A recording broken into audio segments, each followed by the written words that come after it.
स्वागत है आप सभी लोगों का मेरे चैनल रागनी सिंह में। आइए सुनते हैं मालती जोशी जी की कहानी अवसान एक स्वप्न का। तो चलिए शुरू करते हैं कहानी। बैंक से लौटकर देखा दीदी शरबत के गिलास समेट रही हैं और गिलास भी उस महंगे वाले सेट के थे जो खास खास मेहमानों के लिए ही निकलता था। कोई आया था?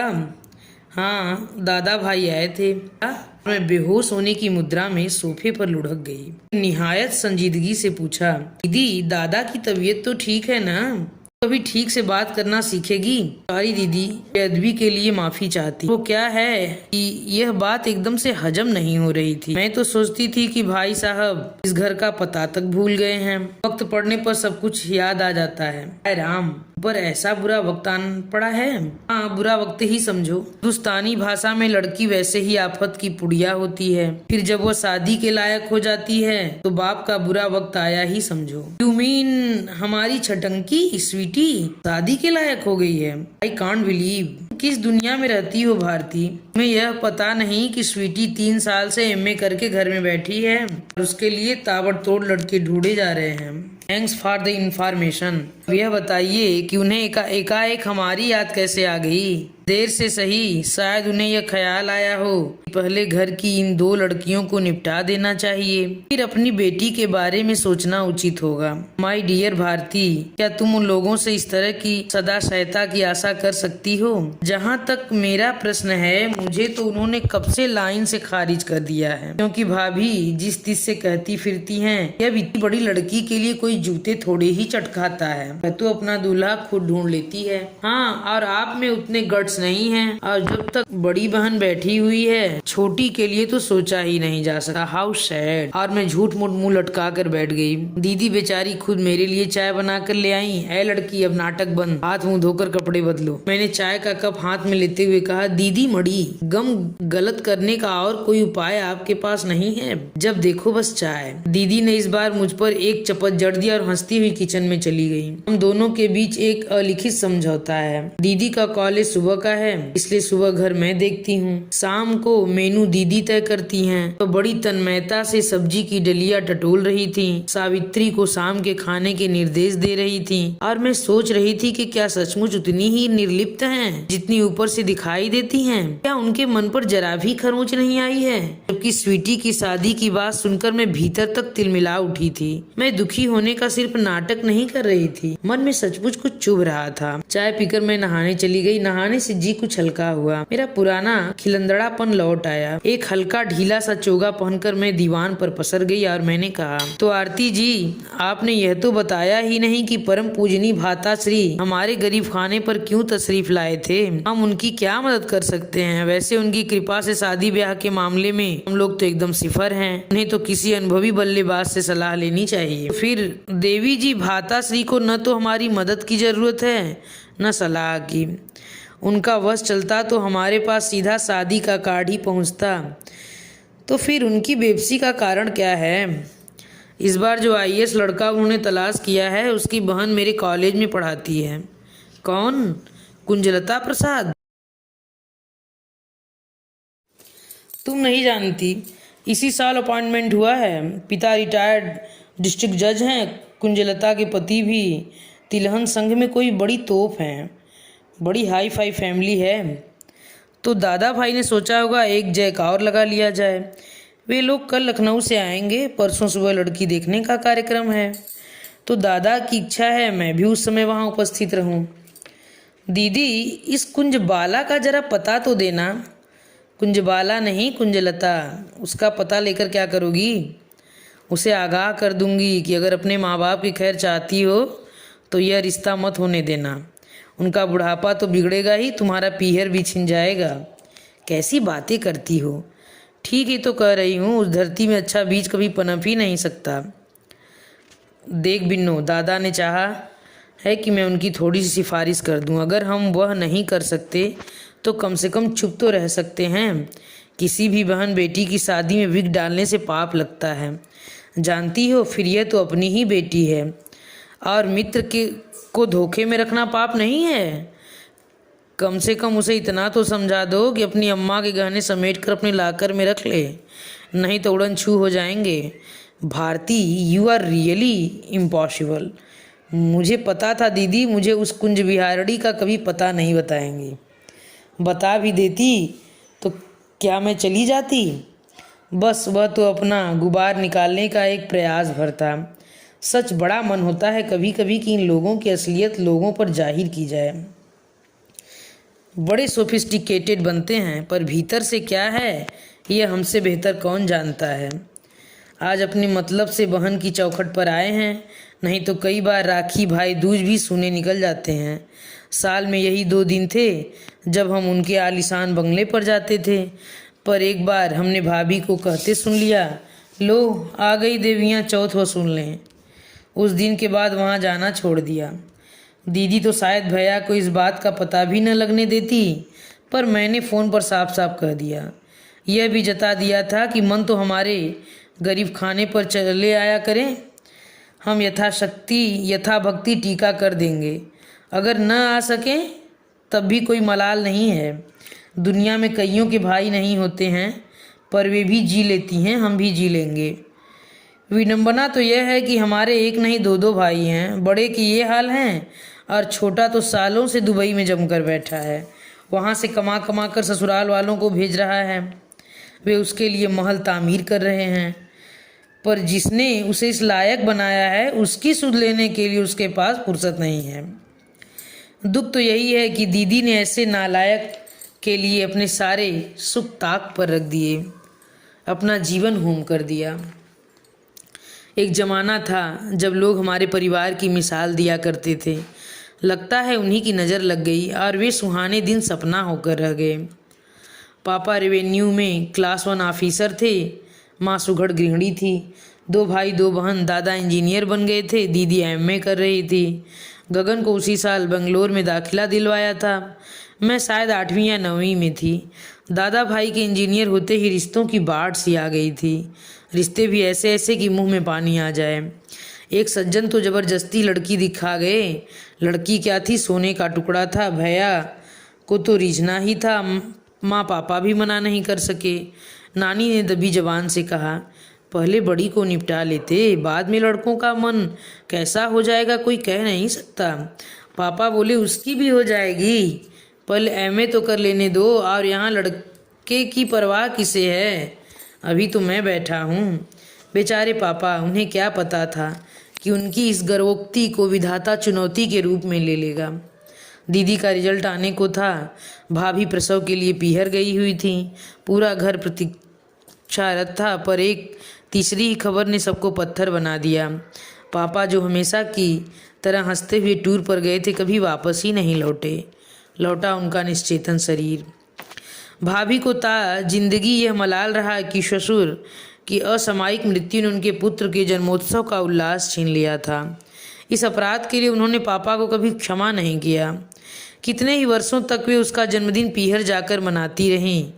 बाद के वर्षों में उन्होंने यह परहेज भी छोड़ दिया। कहती, मरे हुए को कोई कितने दिन रोएगा, आखिर बच्चों के भी कुछ अरमान होते हैं। दुख और आघात से माँ एकदम जड़ हो गई थी। कच्ची गृहस्थी थी और भविष्य सामने मुंह बाए खड़ा था। उसकी पहली झलक महीने भर के भीतर ही मिल गई। श्राद्ध कर्म आदि से निवृत्त होने के बाद गगन बंगलोर जाने की तैयारी कर रहा था।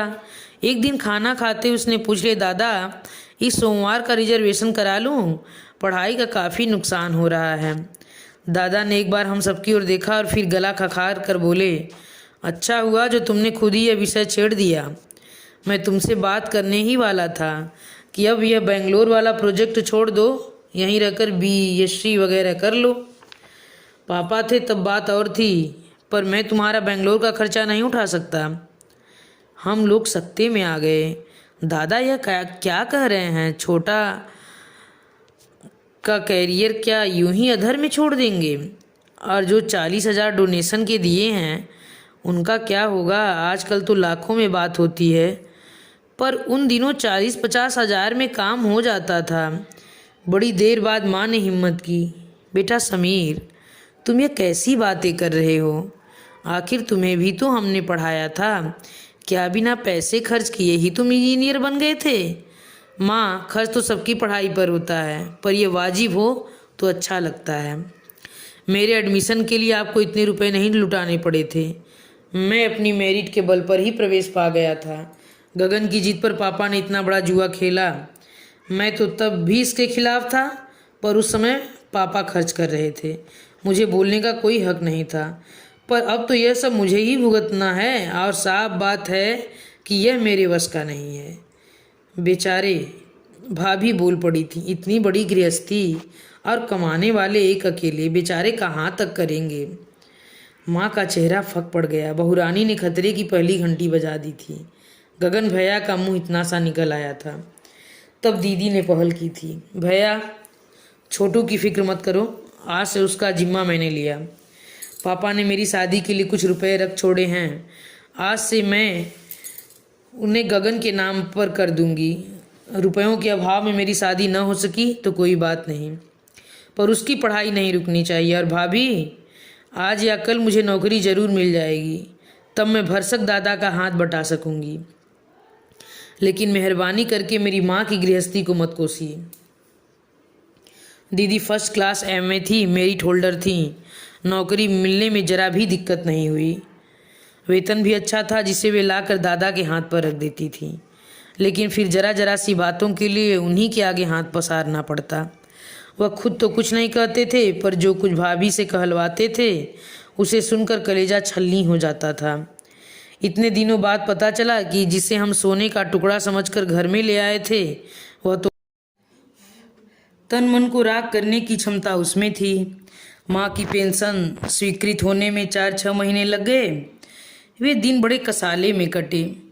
माँ दीदी के वेतन का हश्र देख चुकी थी, इसलिए उन्होंने अक्लमंदी का काम यह किया कि पेंशन अपने पास ही रखती रहीं, किसी को हाथ नहीं लगाने दिया। अपने और बच्चों के छोटे मोटे खर्चे उसी में से चलाती रहीं। अपना पैसा हाथ में रहने से उनमें एक आत्मविश्वास आ गया था और वह अंत समय तक दबंग बनी रहीं। यह जरूरी भी था, किसी सीधी सादी औरत को भी तो भाभी खा ही जाती। अब माँ के सामने बस एक चिंता थी, दीदी की शादी। जैसे जैसे दीदी की उम्र बढ़ती जा रही थी, माँ का धैर्य चुकता जा रहा था। उधर भाभी पर दिन ब दिन निखार आता जा रहा था। उसके लिए वह 100 जतन भी कर रही थी। इधर दीदी दिन पर दिन बुढ़ा रही थी। पहनने ओढ़ने का उन्हें जरा भी शौक नहीं रहा था। सजने संवरने के प्रति वह उदासीन होती जा रही थी। कभी मैं जिद करती तो कहती, रहने दे रे, यह सब करके मुझे अब किसको रिझाना है। भरी जवानी में उनका यह जोगन सा बना माँ को 100 दंश देता था। छोटे भैया जब भी छुट्टियों में आते, माँ को आश्वस्त करते, माँ तुम चिंता मत करो, बस मेरी नौकरी लग जाने दो, साल भर के अंदर दोनों बहनों के हाथ पीले कर दूंगा। बड़े आंखों पर पट्टी बांध कर बैठे हैं तो बैठने दो, मैं तो हूँ।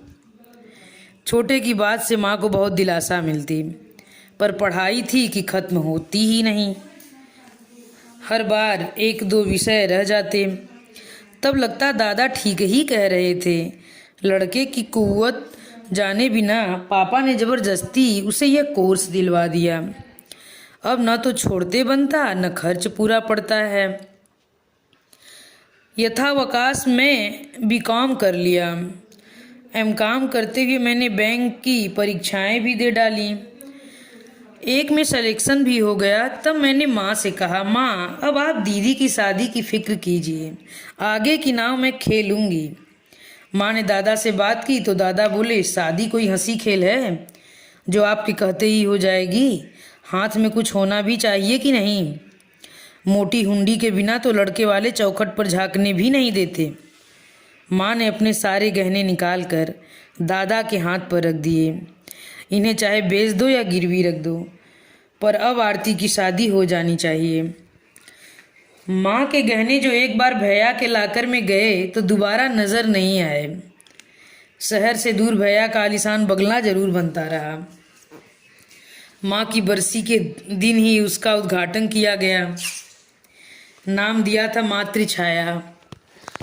जब सब लोग गदगद होकर दादा की मातृभक्ति की प्रशंसा कर रहे थे तो मैंने जानबूझकर रिश्तेदारों से कहा, चलो इन लोगों ने इतनी ईमानदारी तो बरती है, माँ की पूंजी से बने मकान को माँ का नाम तो दिया। भाभी का चेहरा उस समय देखने काबिल हो गया था। छोटे भैया माँ को बड़े दमखम के साथ आश्वासन देते रहते थे। माँ बिल्कुल आस लगाए बैठी थी कि एक दिन मेरा यह परम प्रतापी पुत्र आएगा और मुझे इन राक्षसों के चंगुल से मुक्त कराएगा। पर वे सारे दावे खोखले साबित हुए। 7 साल लगाकर उन्होंने बीई पास किया, फिर 1 साल तक नौकरी के लिए भटकते रहे। तभी उनके एक सहपाठी ने उन्हें लपक लिया और अपनी इकलौती बहन के साथ शादी का प्रस्ताव रख दिया। माँ इस शादी के लिए बिल्कुल तैयार नहीं थी। माँ ही क्यों, हम में से कोई भी मानसिक रूप से इसके लिए तैयार नहीं था। इस शादी का मतलब था दादा पर एक और बोझ डालना। इस शादी का मतलब था दीदी की शादी और 2-4 साल के लिए टल जाना। इधर हम लोग इस उहापोह में व्यस्त रहे, उधर ये दोनों प्रेम की पींगे बढ़ाते रहे। लड़की वालों ने जानबूझकर उन्हें छूट दे रखी थी। यह एक तरह से अरेंज लव मैरिज थी। शादी बिना किसी की रजामंदी के, बिना किसी लेन देन के संपन्न हो गई। उन लोगों को मुफ्त में इंजीनियर दूल्हा मिल गया। शादी करके लौटे तो भैया बहुत शर्मिंदा थे। बोले, चिंता मत करो माँ, अब हम दोनों मिलकर तुम्हारा घर भर देंगे। पर जिसके दम पर उन्होंने यह आश्वासन दिया था वह पहले दिन से ही मुंह फुलाए रही। हम लोगों ने इस शादी का विरोध किया था, इस बात को उसने सही रूप में नहीं लिया। वह जितने दिन रही अनमनी ही रही। उन्हीं दिनों गल्फ से एक मोहक प्रस्ताव आया। यह भी उनके ससुराल वालों की कोशिश थी, मना करने का प्रश्न ही नहीं था। और एक दिन सुमुहूर्त में दोनों दुबई रवाना हो गए। फिर क्या था, भाभी को खुलकर बोलने का मौका मिल गया। अरे यह तो मैं ही थी जो इतने बरस तक इतने बड़े परिवार को झेलती रही, और किसी का बूता थोड़े ही है। 6 महीने में ही भाग खड़े हुए। छोटे के जाने के बाद भाभी की वाणी में और धार आ गई थी। मन तो होता था सब कुछ छोड़ छाड़ कर कहीं भाग जाएं, पर माँ के कारण पैर बंधे हुए थे। वह घर की लड़ाई को सड़क पर लाना नहीं चाहती थी। वैसे भी वह शरीर और मन से इतनी टूट गई थी कि उन्होंने खाट ही पकड़ ली। हम दोनों बहनें शांत मन से उनकी मृत्यु की प्रतीक्षा करती रहीं। जब जीने योग्य कुछ न बचा हो तो मृत्यु भी वरदान लगती है। माँ की तेरही में छोटे भैया आखिरी बार आए थे। जाते समय बोले, एक माँ का ही आकर्षण था जो घर आने के लिए मजबूर करता था। अब तो मैं इस घर में पाँव भी न दूंगा। आप लोगों का जब मन हो मेरे पास आती रहना। वे केवल शब्द थे। उस निमंत्रण में उष्मा नहीं थी, आग्रह नहीं था। बाद के वर्षों में उसे दोहराया भी नहीं गया। हम लोगों को पता भी न था, पर माँ मरने से पहले एक बड़ा काम कर गई थी। मकान वह हम दोनों के नाम कर गई थी। यह भी व्यवस्था थी कि मकान केवल शादी के खर्च के लिए ही बिकेगा, अन्यथा नहीं। जिस बहन की शादी होगी केवल उसका ही हिस्सा बिकेगा। माँ की तेरही के बाद छोटे भैया ने तुरंत ही जाने का प्रोग्राम बना लिया था। इसलिए वकील साहब भागे भागे आए और उन्होंने यह वसीयत सुना दी। वह तो माँ की दूरदर्शिता की दाद दे रहे थे, पर बाकी सबके मन खट्टे हो गए। छोटे भैया तो घर के प्रति अपनी नफरत जता चुके थे, इसलिए कुछ नहीं कह सके। छोटी भाभी ने मुंह बिचका कर कहा, वह जीते जी हमें क्या दे गई जो मैं मरने के बाद आशा लगाती। बड़ी भाभी तो अपना दिखावे का रोना भी भूल गई। अपनी इमेज का ख्याल न होता तो वह वही माँ को कोसना शुरू कर देती। दादा का चेहरा लेकिन ऐसा हो गया था कि देखकर दया आ रही थी। भरे गले से बोले, इसका एक ही अर्थ निकलता है कि माँ को मुझ पर विश्वास नहीं रहा। इतने दिनों तक इतना सब किया, उसका अगर यही फल है तो यही सही। साल बीतते न बीतते वे अपने बंगले में रहने चले गए। महानगरों में 14-15 किलोमीटर की दूरी नहीं लगती, पर जो फासला दिलों के बीच आ गया था वह करने वाला था। इतने दिनों बाद दादा भाई को आज बहन की याद आई है। वह भी इसलिए कि शिवानी के लिए आईएएस दूल्हा तजवीज़ करना है। इस लड़की का नाम दीदी ने बड़े चाव से अपनी प्रिय लेखिका के नाम पर रखा था, पर वह नक चढ़ी बिल्कुल अपनी माँ की बेटी है। कभी सीधे मुंह बात नहीं करती, अपनी काइनेटिक पर पूरे शहर का चक्कर लगाती रहती है, पर कभी इधर झांकने भी नहीं आती। ऐसी लड़की के लिए मैं कोई सिरदर्द नहीं लेती, पर दीदी तो हमारी सौजन्य की प्रतिमूर्ति हैं। नियत दिन नियत तिथि पर ईमानदारी से तैयार हो गई। मुझसे भी कहा कि चली चलो, पर मैं राजी नहीं हुई। तुम तो जानती हो दीदी कि मुझे जवान को लगाम देने नहीं आता। कुछ उल्टी सीधी बात मुंह से निकल गई तो सारा शो बिगड़ जाएगा। जरा अपनी जबान पर काबू रखना सीखो। खैर, यह तो अब अगले जन्म में संभव होगा, पर तुमको भी मैं इस तरह सिलविल सी नहीं जाने दूंगी। वे लोग क्या कहेंगे? कोई भी मुझे देखने आ रहे हैं तो क्या हुआ, लोग पूरे परिवार को देखते हैं। ऐसा न होता तो भ्राताश्री तुम्हें कष्ट क्यों देते? मुझे बस 15 मिनट दो, मैं अभी तुम्हारा कायाकल्प करती हूँ। और दीदी के लाख मना करने के बावजूद मैंने उनका जूड़ा खोल दिया। जूड़ा क्या था, बस लंबे बालों को हाथ पर लपेटकर गठान सी डाल ली थी। मैंने बहुत सुंदर कलात्मक सा जूड़ा बनाया, उस पर एक पीले गुलाब का फूल टांक दिया, अपनी एक पोचम पल्ली पहनने को दी। उनके वार्डरोब में तो चंदेरी के सिवा कुछ था ही नहीं। हैदराबादी मोतियों का एक पतला सा सेट उन्हें पहनाया, हल्का सा मेकअप भी कर दिया, पर्स और चप्पल तक अपनी निकाल कर दी। जब मैं संतुष्ट हो गई तो मैंने कहा, अब आईने में देखो, खुद को भी पहचान नहीं पाओगी। दीदी ने आईने में देखा और अपने प्रतिबिंब पर खुद ही लजा गई। सच दीदी, आज इतनी सुंदर लग रही हो कि बस कहीं दूल्हे मियाँ स्वीटी को छोड़कर तुम्हें ही न घूरने लगे। बकवास मत कर, कहीं ऐसा हो गया न तो भाभी मेरा मुंह नोच लेंगी। तब मुझे क्या पता था कि मेरे मुंह से होनी ही बोल रही है। तैयार होकर दीदी बाहर निकली तो मुझे होश आया। दीदी, अब यह आशा करना तो व्यर्थ है कि भ्राताश्री आपके लिए गाड़ी भेजेंगे, पर मैं आपको 15 किलोमीटर स्कूटर पर नहीं जाने दूंगी। मेरी सारी मेहनत पर पानी फिर जाएगा। 5 मिनट रुको, मैं अभी ऑटो लेकर आती हूँ। आश्चर्य, दीदी ने मेरा प्रतिवाद नहीं किया। इतना सच समझ कर स्कूटर पर जाते उन्हें खुद संकोच हो रहा होगा। वहाँ से लौटने के बाद लेकिन खूब बिगड़ी। मुझे कितना लेट करवा दिया आज, पता है? वे लोग मुझसे पहले पहुँच गए थे और सबके सामने मैंने ऐसे प्रवेश किया जैसे मैं ही गेस्ट ऑफ ऑनर हूँ। यही तो मैं चाहती थी क्या, कि सब लोग तुम्हें देखें, एप्रिसिएट करें। और लोग तो जैसे देख रहे थे ठीक ही था, पर भाभी तो एकदम आंखें फाड़ कर देख रही थी। तुम्हारी सज्जा उनसे 21 थी ना, जलकर खाक हो गई होंगी बेचारी। और पता है बाद में स्वीटी ने क्या कहा? बोली, बुआ आपको कन्फ्यूजन हो गया है लगता है, आज कोई मेरी सगाई थोड़े ही है, आज तो ये लोग सिर्फ मुझे देखने आए हैं। उससे कहना हमारी बद्दुआं लगती रहीं तो तेरी सगाई कभी होगी भी नहीं। चुप कर, कुछ भी बके चली जाती है। वे लोग क्या हमारे दुश्मन हैं? उन्हें दोस्त भी तो नहीं कहा जा सकता। हाँ, उनका एक ही प्लस पॉइंट है, वे भी उसी माँ की कोख से पैदा हुए हैं। तीसरे ही दिन, शायद रविवार था, मैं सोफे पर पसर कर टीवी देख रही थी कि फाटक के पास गाड़ी रुकने की आवाज़ आई।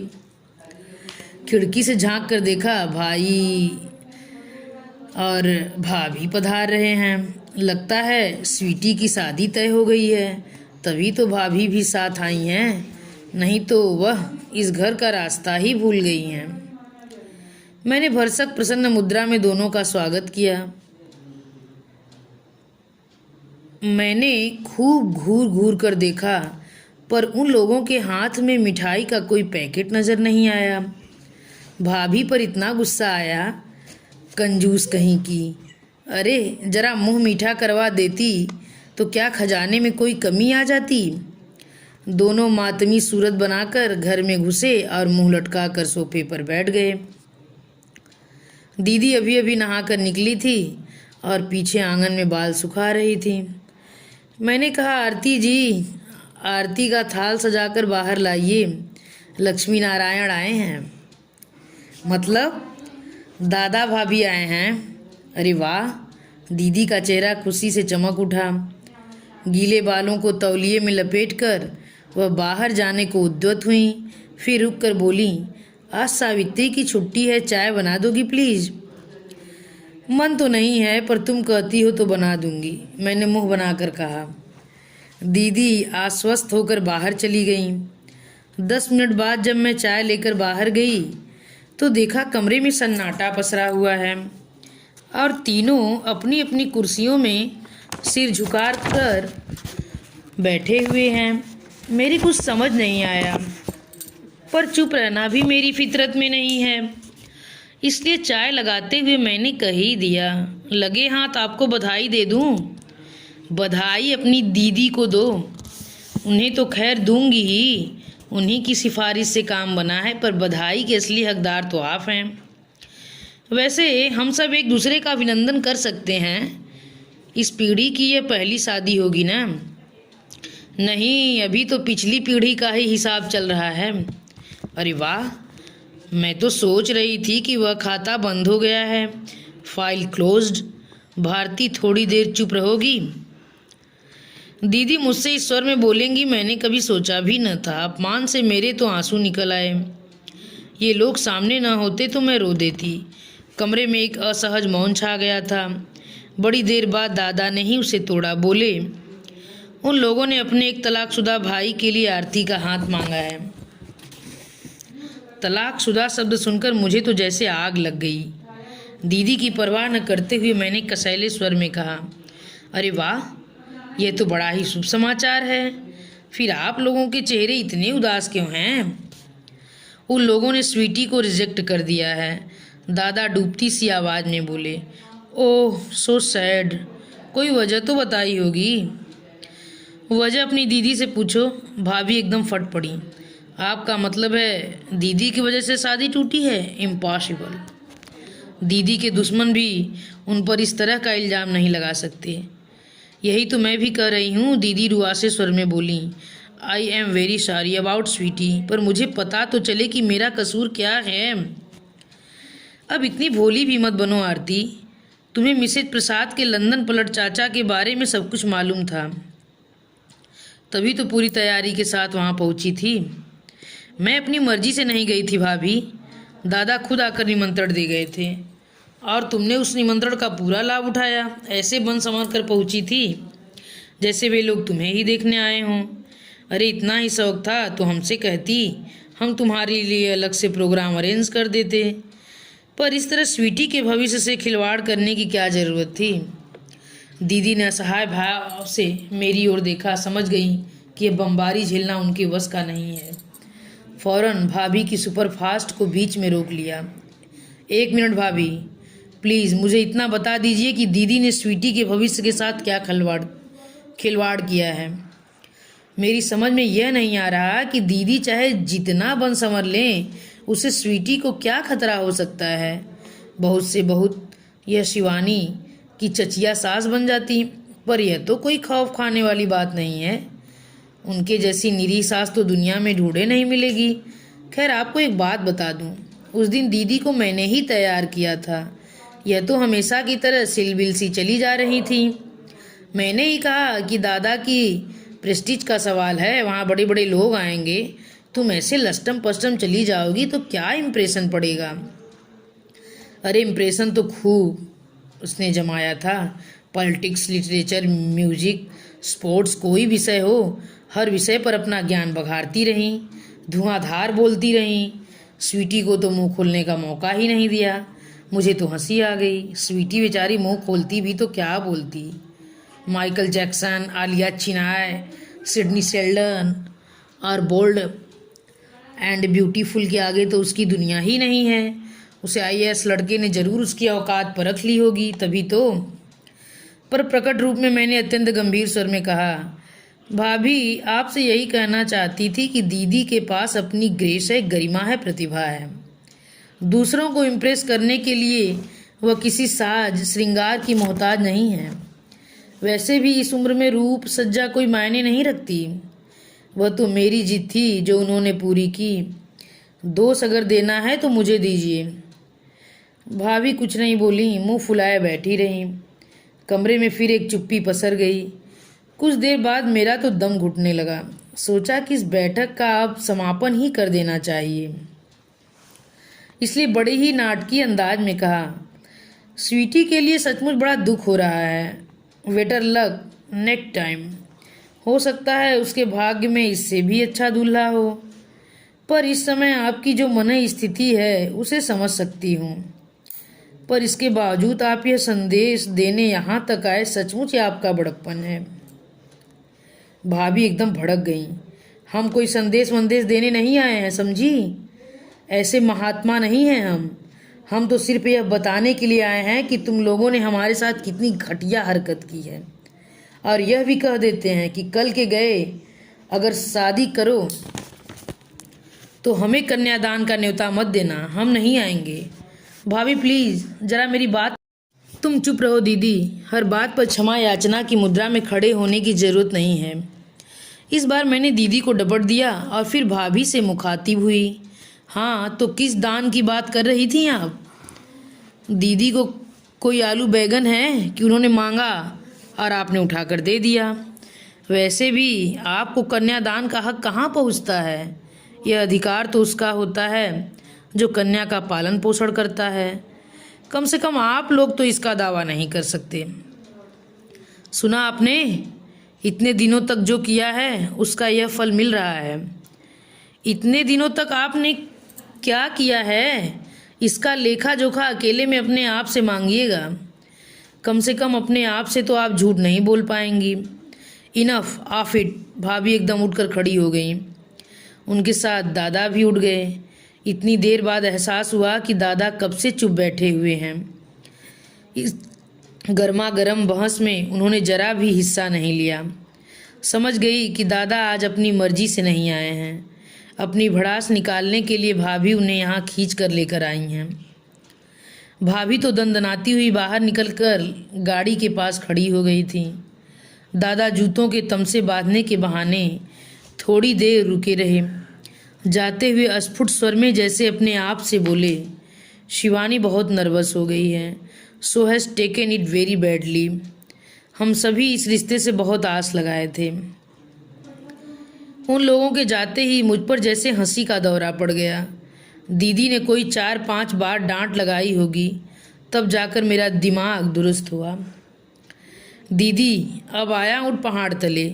भगवान ने इसलिए बेटी दी है कि ये माँ बाप का दर्द समझ सकें। अब इन्हें समझ में आएगा कि माँ कितनी तड़पी होंगी, कितना तरस तरस कर मरी है माँ।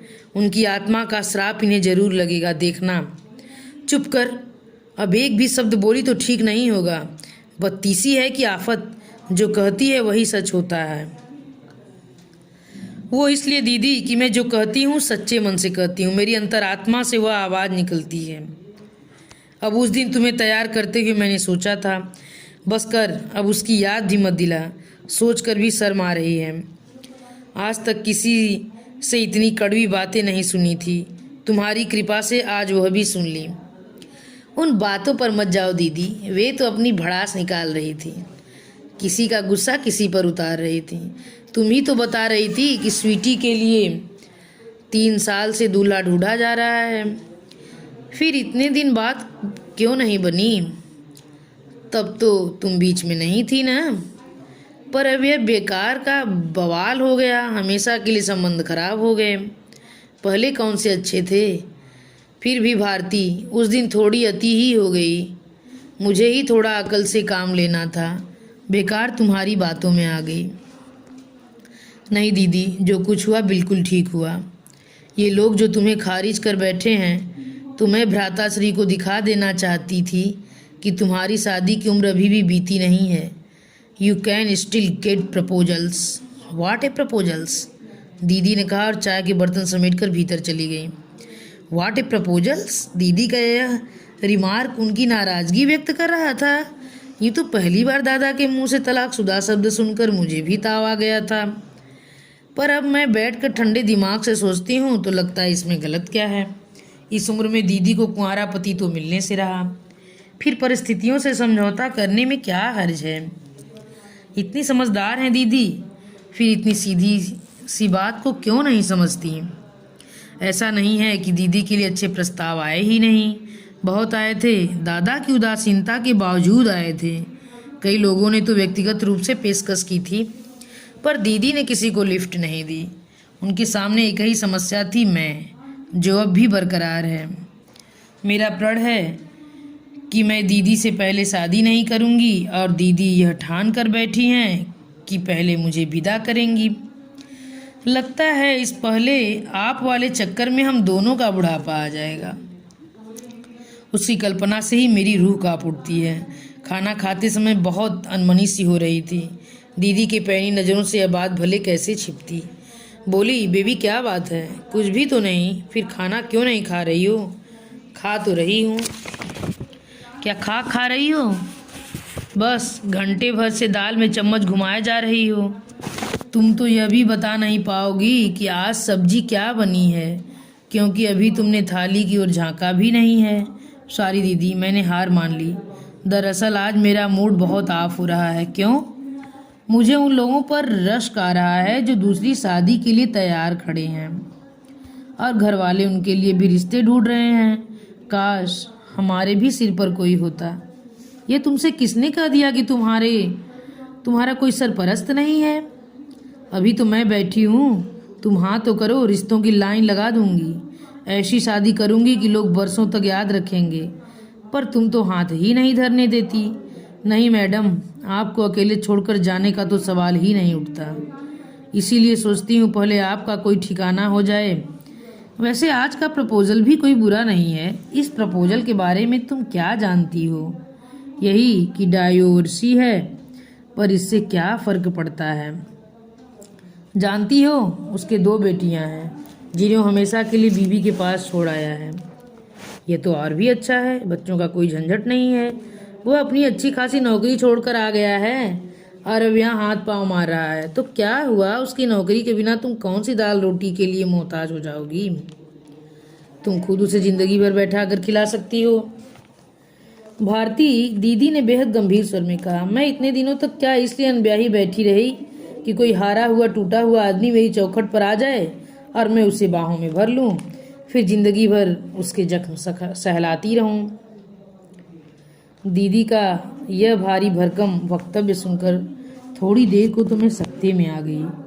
फिर धीरे से पूछा, अब तुम ही बता दो कि तुमने क्यों इस तरह से संन्यास धारण कर लिया है?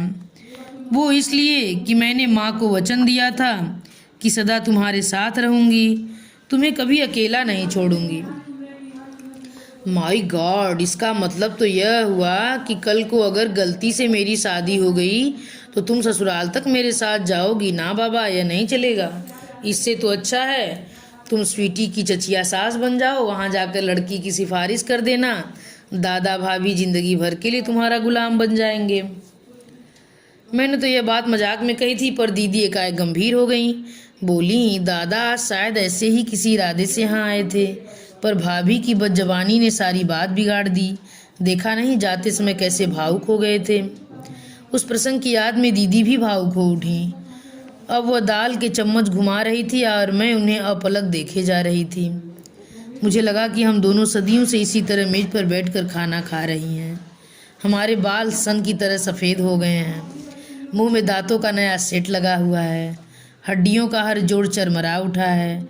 किचन में जो खटर पटर कर रही वह सावित्री नहीं, सावित्री की बहू है। सावित्री तो कब से इस दुनिया से कूच कर चुकी है। सोचते सोचते मन इतना खराब हो गया कि मैं थाली छोड़कर उठ गई। दीदी मुझे देखते ही रह गई। उस रात मुझे ठीक से नींद नहीं आई। हाथों से फिसलती उम्र का खौफ मुझे सोने नहीं दे रहा था। मेरा खिलंदड़ापन, मेरी शरारतें, मेरी मस्खरी सब एक ऊपरी आवरण था। भीतर से मैं बेहद डरी हुई थी। बढ़ती उम्र का एहसास इतनी तीव्रता से पहले कभी नहीं हुआ था। दीदी मुझे अक्सर प्यार से बेबी कहती थी और बैंक की नौकरी के बावजूद मैं अंतर मन से बेबी ही बनी हुई थी। पर स्वीटी की शादी की चर्चा ने मुझे बौखला दिया था। लग रहा था कि मैं एकदम सीनियर बैच में आ गई हूँ, और यह ख्याल बड़ा डरावना था। विवाह मेरे लिए सिर्फ शारीरिक आवश्यकता नहीं थी, वह एक मानसिक भूख भी थी। एक स्थिर और सुरक्षित जीवन की चाह मेरे भीतर करवट ले रही थी। माँ ने मुझे एक घर दिया था, पर वह अपना कभी नहीं लगा। अपने घर की लालसा मन में बराबर बनी रही। मैंने अभी सपने देखना बंद नहीं किया था। मैं दीदी की तरह नितांत बिरागी बनकर जी नहीं सकती थी। मुझे लगा कि दीदी बहुत ज्यादती कर रही हैं अपने साथ भी और मेरे साथ भी। आज इस किस्म के ही सही प्रस्ताव आ तो रहे हैं, कल को वे भी नहीं आएंगे, तब क्या उन्हें इस बात का डर नहीं लगता? उन जैसी संवेदनशील नारी तो किसी के भी जख्मों पर मरहम लगा सकती हैं। फिर पति के दुख बांटने में क्या हर्ज है? आज मेरे लिए ये भी संभावनाओं के द्वार खुले हुए हैं। बहुत देर हो गई तो वे भी बंद हो जाएंगे, तब मुझे भी गलत समझौते करने के लिए मजबूर होना पड़ेगा। दीदी तो वीतराग हो गई हैं, उन्हें कुछ नहीं व्यापता, पर मैं तो कभी कभी भविष्य की चिंता से कांप उठती हूँ। पता नहीं ये मेरा पागलपन था या उत्सुकता। दूसरे दिन दोपहर 12 बजे तक मैं कुंजलता प्रसाद के घर की घंटी बजा रही थी। नौकर ने दरवाज़ा खोला और बड़े अदब के साथ बताया कि साहब टूर पर गए हैं, मैडम जी कॉलेज गई हैं, घर में मम्मी पापा जी हैं, उनसे मिलना चाहेंगी। मैंने स्वीकृति में सिर हिला दिया। मैडम जी कॉलेज गई होंगी यह तो मालूम ही था, इसलिए तो यह बेतुका समय चुना था। इस समय हमारी दीदी रानी भी कॉलेज में होंगी। उन्हें तो इस बात का इल्म भी नहीं है कि मैंने आज छुट्टी ले ली है। घर पर होती तो 100 प्रश्न पूछकर बेजार कर देती। यहाँ आने के बारे में तो बताना ही बेकार था, वह कभी इजाज़त नहीं देती। मुझे बाइज्जत ड्राइंग रूम में बिठाया गया। थोड़ी देर बाद पति पत्नी कमरे में प्रविष्ट हुए। जज साहब का व्यक्तित्व बड़ा भव्य और प्रभावशाली था। उनकी पत्नी घरेलू किस्म की महिला लगी। सीधे पल्ले की साड़ी, सिर पर ढका हुआ खिचड़ी बाल, करीने से बंधे हुए, ममता छलकाती आंखें, मुझे एकदम माँ की याद आ गई। उस पीढ़ी की सभी महिलाएं शायद ऐसे ही ममतामयी होती थीं। मैंने उठकर नमस्ते की। अपना असमंजस छिपाने के लिए यूं ही पूछ लिया, आप मिसेज प्रसाद के मम्मी पापा हैं? जी हाँ, पर आपको पहचान नहीं पा रहा हूँ। पहचानेंगे कैसे, आज पहली बार ही तो देख रहे हैं। मैं समीर कुमार टंडन की बहन हूँ, भारती टंडन।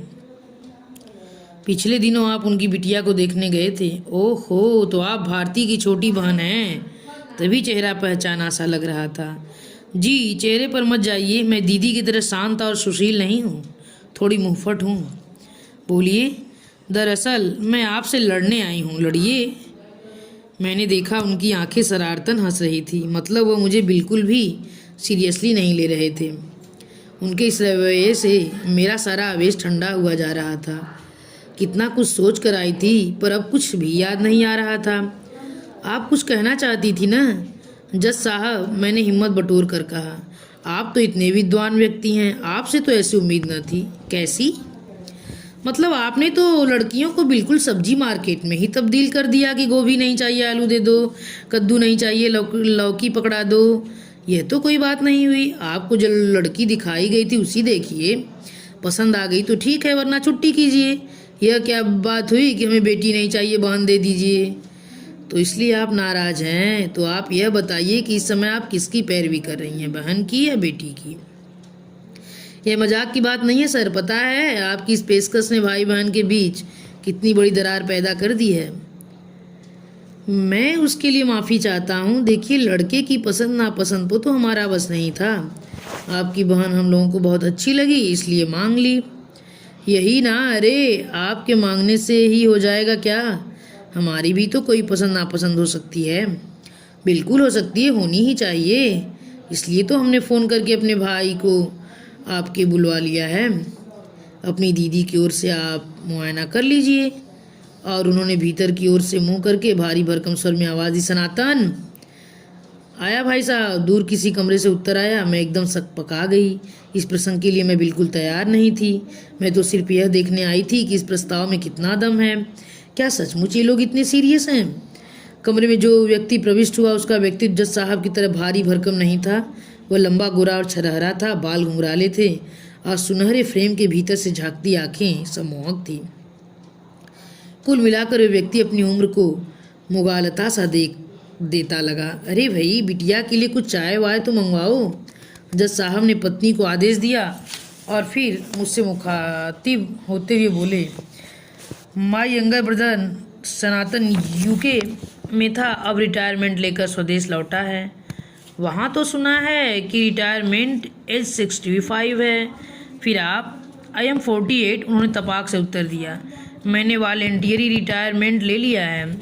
स्वदेश की याद खींच लाई है, वहाँ से जी उब गया। ये दोनों बातें एक साथ भी होती तो हो सकती हैं। आपने वहाँ की नागरिकता ले ली थी? जी नहीं, मैं अब भी भारतीय नागरिक हूँ and I am proud of it. आपके बच्चे हैं? वे ब्रिटिश नागरिक हैं और रहेंगे। और भी कुछ पूछना है? मैंने देखा चश्मे के भीतर से उनकी आंखें शरारतन हंस रही थीं। इस पूछताछ के दौरान वे आंखें बराबर मुझ पर टिकी हुई थीं और मुझे असहज बना रही थीं।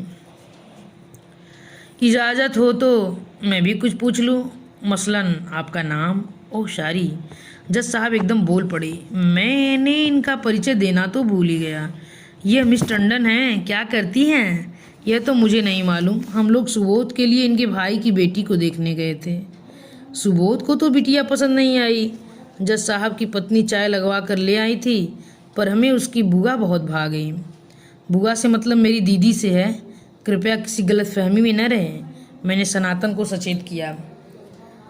भारती जी, हमें तो आप भी बहुत भा गई हैं। जज साहब बोले, काश मेरा एक और भाई होता। तलाकशुदा? तलाकशुदा क्या? तुम्हारे लिए तो तलाकशुदा पसंद हो तो मैं भी प्रस्तुत हूँ, सनातन ने कहा। नो यंग मैन, हम तुम्हें इसकी इजाज़त नहीं दे सकते। बिजलियों से बहुत खेल चुके हो तुम।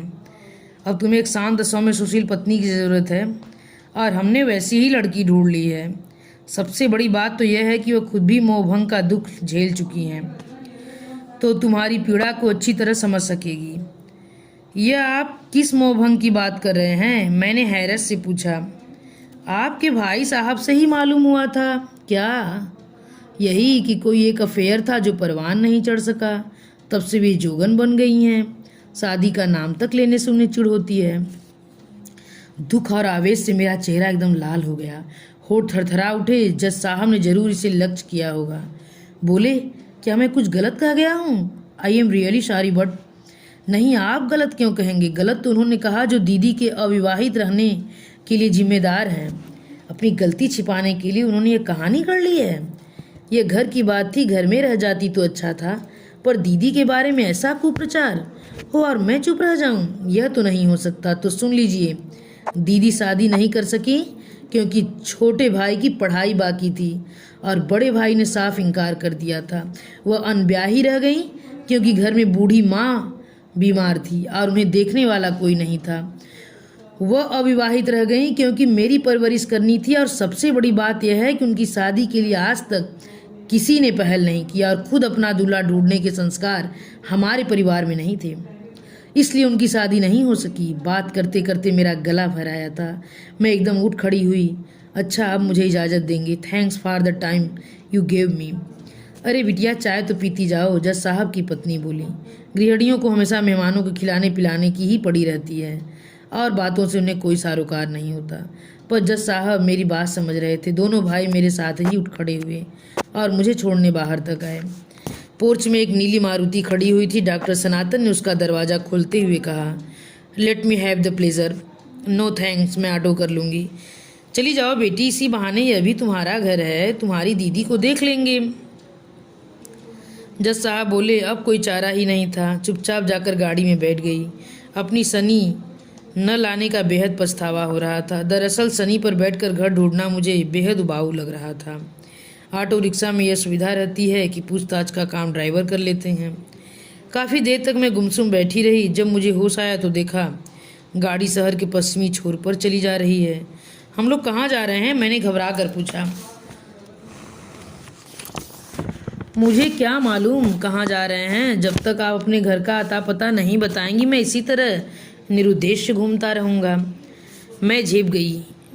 मैंने उन्हें ज़रूरी दिशा निर्देश दिए और कहा, आप घर चले तो रहे हैं, पर एक बात मन से बिल्कुल निकाल दीजिए कि वहाँ भी दादा के घर की तरह शाही सरंजाम होगा। एक तो हम उतने बड़े लोग नहीं हैं, दूसरे पहले से कोई सूचना भी नहीं थी। पहली बात तो यह है कि मैं आपके दादा के यहाँ की दावत में शरीक नहीं था, इसलिए उस शाही सरंजाम के बारे में कुछ नहीं जानता। दूसरी बात यह है कि आप भी अपने मन से यह ख्याल निकाल दें कि मैं वहाँ आपकी दीदी को देखने जा रहा हूँ, तो फिर आप? मैंने तो यह पेशकश इसलिए की है कि इसी बहाने आपका साथ थोड़ी देर और मिल जाएगा। मतलब अब आप इतनी भी बच्ची नहीं हैं कि मतलब न समझ सके। मैं कानों तक लाल हुआ ही। वह स्वर, वे शब्द, वह दृष्टि तन मन को पुलक से भर दे रहे थे। मैं जानती थी कि पश्चिमी पुरुषों के लिए भाषा आम है। डॉक्टर सनातन भी स्त्री दाक्षिण्य का प्रदर्शन कर रहे हैं, पर मेरे लिए तो यह अनुभव नया था। अपनी बौखलाहट छिपाते हुए मैंने कांपते स्वर में कहा, जनाब, शायद आप यह भूल रहे हैं कि आपके लिए मेरी दीदी का इंतखाब हुआ है, पर आप मुझे अपनी दीदी से ज़्यादा अच्छी लगी हैं। इसका क्या करूं? यह आप कैसे कह सकते हैं? मेरी दीदी को देखे बिना आप यह कंपेरेटिव स्टेटमेंट कैसे दे सकते हैं? भारती जी, जब से स्वदेश आया हूँ रिश्तों की जैसी बाढ़ सी आ गई है। अब तक दर्जनों लड़कियाँ देख चुका हूँ, पर आपको देखकर लगा कि मेरी तलाश पूर्ण हो गई है। मेरा दिल इतनी जोर से धड़का कि लगा उछलकर बाहर आ जाएगा। वह व्यक्ति जो किसी भी युवती का स्वप्न पुरुष हो सकता है, और यह कह रहा है कि मैं उसकी तलाश का अंतिम बिंदु हूँ। आनंद गंगा में मैं जैसे नहा उठी, पर भीतर ही भीतर मन कचोटने लगा। यह तो दीदी के साथ सरासर बेईमानी होगी। क्या मैं इसलिए इतनी ललक के साथ वहाँ गई थी? क्या मेरे अंतर मन में यह इच्छा पहले से छिपी बैठी थी? फिर मैं इतनी हर्ष विभोर क्यों हो रही हूँ? दीदी को देखे बिना ही खारिज कर देना तो एक तरह से अन्याय होगा ना। उन्हें देखने का तो सवाल ही नहीं उठता। उन्हें ट्रैफिक पर नजरें गड़ाए हुए कहा, I want a woman with clean slate. मेरे कान एकदम झंझना उठे। प्लीज़ 1 मिनट गाड़ी रोकिए, मैंने कहा। उन्होंने आश्चर्य से भरकर मुझे देखा और फिर सड़क के किनारे लेकर गाड़ी रोक दी। Any problem? कुछ नहीं, अभी आपने जो कहा था उसे ठीक से सुन नहीं सकी थी। Will you please repeat it? मैंने कहा कि I want a woman with clean slate. Hindi में अनुवाद कर दूं? मैं ऐसी पत्नी चाहता हूं जिसका कोई इतिहास न हो। मेरी पहली पत्नी रोज़ नया इतिहास रचती थी, इसलिए मैं उसे छोड़ आया हूं। क्रोध से मेरा पूरा शरीर जैसे जल उठा। मुझे लगा कि अभी इसी वक्त इस आदमी का गला दबा दूं, ताकि वह ऐसी गंदी बात दोबारा न कह सके। आवेश के कारण बड़ी देर तक मेरे मुंह से कोई बात नहीं निकली। बड़ी मुश्किल से अपने ऊपर काबू पाने के बाद मैंने कहा, डॉक्टर सनातन, मेरे बड़े भाई ने मेरी दीदी के कुंवारेपन को इतनी बड़ी गाली दी थी कि उसे सुनकर मेरा पूरा वजूद ही हिल गया था। पर आपकी बात सुनकर तो मैं एकदम राख हो गई हूँ। आप खुद तलाकशुदा हैं, 2 बच्चों के बाप हैं, पर अपनी भावी पत्नी का तथाकथित अफेयर भी आपसे हजम नहीं हो रहा है। आश्चर्य है। इसमें आश्चर्य की कोई तो बात नहीं है भारती जी। मैं विशुद्ध भारतीय संस्कारों में पला हुआ व्यक्ति हूँ। विदेश में 15 वर्ष रहने के बाद भी मैं गर्व से कह सकता हूँ कि मुझ में वे संस्कार अभी मौजूद हैं। इसमें तो कोई शक ही नहीं है। आप में भारतीय पुरुष के संस्कार कूट कूट कर भरे हुए हैं। भारतीय पुरुष जो खुद तो एक के बाद एक शादी रचाता जाता है, पर पत्नी ऐसी चाहता है जो दूध की धुली और गंगा जल सी पवित्र हो। थैंक यू डॉक्टर, आपने मुझे अपना असली चेहरा दिखा दिया। Thanks and goodbye. मैंने उनकी प्रतिक्रिया की प्रतीक्षा नहीं की और गाड़ी से उतर पड़ी। एक ऑटो को हाथ देकर रोका और उसमें चढ़ गई। उसे पता ठिकाना बताया और आंख बंद करके सीट पर टिक गई। मेरा दिमागी बुरी तरह भन्ना रहा था। 1 घंटे के भीतर मैंने पुरुष के 2 घिनौने और कुत्सित रूप देख लिए थे और मुझे सारी पुरुष जाति से घृणा हो गई थी। इन दोनों में से एक तो मेरे प्रीतितुल्य बड़े भाई थे, दूसरा पुरुष मेरा बहुत कुछ हो सकता था। यह झटका न लगता तो मैं मोहाविष्ट सी उसकी ओर खिंची चली जा रही थी। ईश्वर को धन्यवाद दिया कि मैं बाल बच गई। घर पहुंचकर देखा दीदी कॉलेज से अभी लौटी थी। अभी उन्होंने कपड़े भी नहीं बदले थे। मुझे टैक्सी से उतरते देखा तो एकदम बाहर आ गई। आज इतनी जल्दी कैसे आ गई? तबीयत तो ठीक है ना? मैं यही सोच रही थी कि आज गाड़ी क्यों नहीं ले गई, लेकिन अगर जी ठीक नहीं था तो जाने की क्या ज़रूरत थी? किसी को दिखाया भी या? ओफो दीदी, मैं एकदम फट पड़ी। मुझे घर में भी आने दोगी या थानेदार की तरह सवाल ही किए जाओगी? दीदी बेचारी सहम कर एक किनारे हो गई। मैं तीर की तरह भीतर घुसी और सोफे में धंस गई। मेरा दिमाग घूम रहा था, सिर दर्द से फटा जा रहा था। कमरे में बेहद घुटन हो रही थी। लगता था जैसे हवा का एक कण भी कहीं शेष नहीं है। तभी ठंडी हवा का एक झोंका तन मन को सहला गया। आँख खोलकर देखा तो किसी ने पंखा फुल स्पीड पर चला दिया था।